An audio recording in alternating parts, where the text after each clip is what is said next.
So when it comes tax time, most of you bundle up your docs, you drive them over to the CPA office, you upload them securely to the portal, whatever you do, and then a couple days likely before you file, you're calling the CPA going, hey, is there any last minute things I can do to save on taxes for last year? I call that reactive planning. We want you to be proactive in your tax planning. We want you to have conversations and be educated on things you could be doing right now, not only to save taxes this year, but for the next 10, 20, 30 years, well into your retirement. Proactive planning isn't as complicated as it sounds. Today, I'm going to show you how to do it.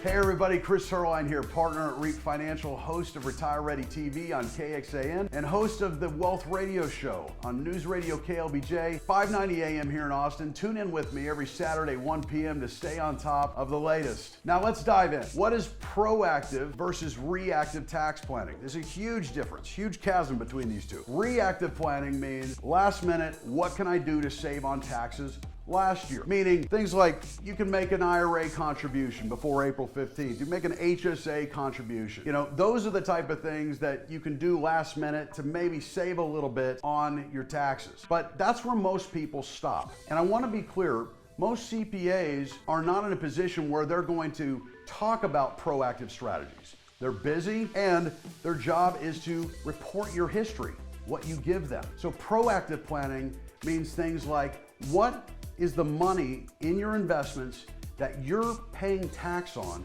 and you're not even using? Let me say that one more time. Think about where your money is. Brokerage accounts, banks, CDs, money markets. Are you paying tax on money you're not using? Chances are yes. And why don't you go pull out your 1040 next time you think about it and look at lines 3A and B on your tax return. And that's generally going to be qualified dividends and ordinary dividends. Now, ordinary dividends are taxed at ordinary income rates. Qualified dividends are taxed at favorable cap gains rates, maybe 15 or 20%. Now, here's the thing. Depending on what your advisor's doing, buying and selling throughout the year, or what you're doing, if you self-manage your portfolio, that can dictate whether you're going to have qualified or ordinary dividends. Obviously, we want the capital gains rates, the qualified dividend. But here's where people miss the boat. You may have money at the bank, making a dime a month. You may have a 1% jumbo CD, losing money safely at the bank. You get a 1099 at that money or on that money at the end of the year. So you're paying tax on money you're not even using. When it comes to those dividends in your investments,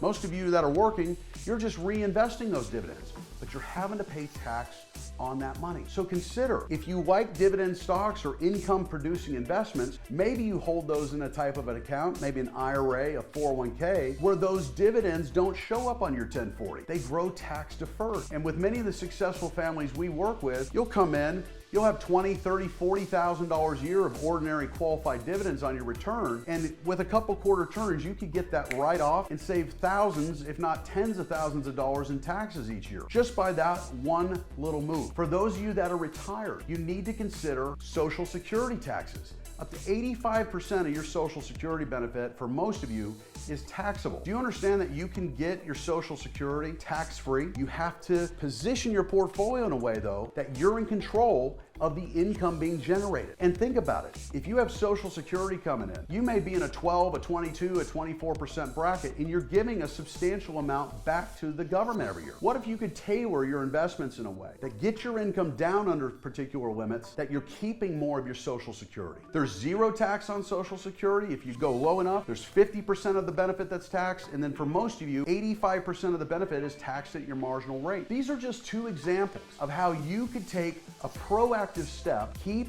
more of your wealth in the bloodline, and disinherit Uncle Sam. If today's topic's piquing your interest, be sure and subscribe to our channel down below, leave us a comment, and if you like today's topic, give us a thumbs up. Until we see you again, all the best.